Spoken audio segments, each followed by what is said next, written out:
General Hospital will reveal exciting developments on Thursday, December 9, 2024. First, Jason charges straight into the inferno, without a moment's hesitation, despite the intense heat that seems to want to burn everything around him. The thick black smoke envelopes his vision, making each step heavier than ever. The heat feels like it's scorching his skin, but Jason refuses to stop. Inside the burning house, the sound of cracking rotting wood and sparks flying in every direction signal the looming danger, yet he keeps moving forward. When he finds Michael lying motionless on the floor, his small body unresponsive, Jason doesn't waste a second. He swiftly picks the boy up, shields him from falling debris, and rushes outside, his legs seemingly racing against time. When they escape the flames, Jason lays Michael on the ground, the boy's body barely responding. Michael's pale skin and faint breath fill those around with dread. The medical team arrives immediately, administering first aid before transferring the boy to the ambulance. Despite his own burns and bloodied hands from protecting Michael, Jason only focuses on the boy, his eyes filled with concern. He knows time is against them, and every passing moment is a battle for Michael's life. At the hospital, Michael's condition leaves everyone speechless. He has severe burns in many areas, along with signs of poisoning from smoke inhalation. The doctors rush him into the emergency room, leaving Jason in a state of overwhelming worry. In the cold hospital hallway, he stands, staring blankly at the closed door. His body still aches, but all he feels is the fear pressing on his chest. Sonny appears soon after, hurriedly walking, but his eyes betray his shock. The two men stand side by side, neither speaking, but the fear is evident in their gaze. Michael isn't just an innocent child, he's the bond between people who are used to facing danger, yet now powerless against the fragile line between life and death. Time stretches on heavily as they wait. Each moment seems endless. The hurried footsteps of nurses, the mechanical sounds from the emergency room, all become a tense melody that echoes in Jason's heart. He can't stop blaming himself, the image of the small Michael in his arms amidst the flames haunting his thoughts. Sonny stands there, fists clenched, his gaze distant as if holding back the overwhelming emotions inside him. He's never felt so powerless, as if the world is turning against him in this moment. On Monday, when Sonny calls to report the horrific accident, Carly almost falls into a deep pit of fear. On the other end, Sonny's voice is hoarse and broken by panic, but just one sentence freezes Carly. Michael is in the hospital. She screams in pain, her hands trembling as she drops the phone. Her heart feels suffocated, and Carly doesn't need any details, doesn't care about anything else, except getting to the hospital, where Michael is fighting for every breath. On the way, terror overtakes her. The image of Michael smiling, his bright eyes, is now replaced by dark thoughts she can't dare to consider. Carly's hands tighten, her fingers digging into each other to suppress the anxiety rising within her. When the car stops in front of the hospital, Carly rushes in, pushing through the crowd without noticing anyone's calls or stares. The cold lights of the hospital hallway only intensify her fear. When she sees Michael through the emergency room glass, Carly's heart feels crushed. His small body is covered in bandages, medical equipment attached everywhere, and the sound of machines beeping rhythmically can't dispel the terror that surrounds Carly. Her vision blurs with tears, her legs nearly giving way, but Carly refuses to collapse. Michael needs her to be strong, and she will do anything to protect her son. Staring at the emergency room door, Carly feels a surge of anger within her. Who allowed this to happen? Who put Michael in such danger? Her teeth clenched, her eyes filled with resolve. Whoever did this, no matter the reason, Carly swears they will pay for causing this pain. Her concern for Michael is mixed with an uncontainable fury, a fire that smolders inside her, promising to explode soon. Carly stands there, silently watching her son through the frosted glass, her heart racing with fear, but her gaze never falters.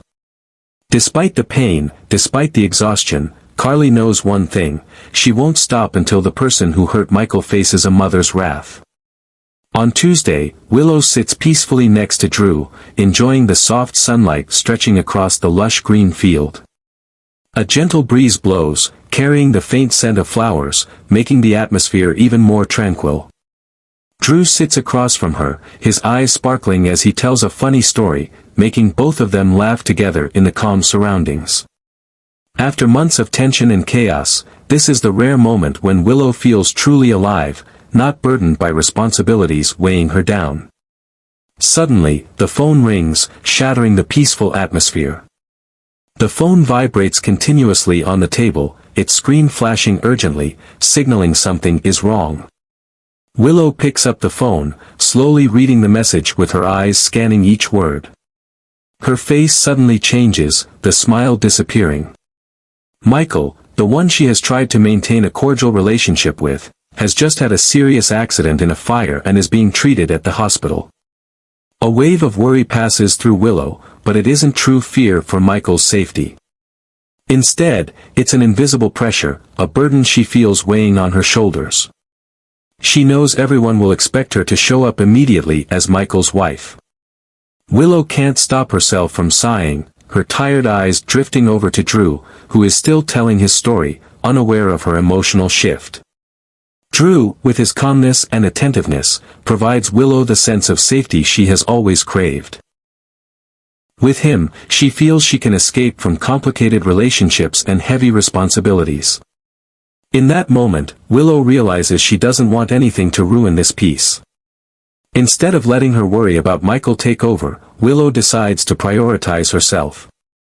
She slowly turns off the phone, silencing the alarms, pulling her back into the chaotic reality. The phone lies face down on the table, a firm statement that she won't allow herself to be dragged back into that whirlwind. The thought that Michael's family will keep trying to reach her, expecting her at the hospital, makes Willow feel exhausted. She tells herself that Michael has his family there, and her presence won't change the situation. Willow turns back to Drew, trying to adjust her face to show no trace of discomfort. She smiles and listens to his story as if nothing has happened. Inside, she knows this decision might be criticized if anyone finds out, but she doesn't care. At this moment, Drew is all she wants and needs. Willow convinces herself that sometimes, choosing herself isn't wrong. Amidst life's chaos, she has chosen to hold on to the rare peace for herself, even if just for a moment. Finally, Portia can't hide the worry on her face when she sees Cyrus at the hospital. His mannerisms, his cold gaze observing everything around him, and his subtle, controlling attitude make her feel an indescribable unease. Throughout her hours at work, despite trying to focus on patients and her duties, Cyrus's image haunts her. Portia understands well that his presence is never casual, and this knowledge only makes her more tense. Unable to bear the fear and pressure, Portia turns to Ava for solace.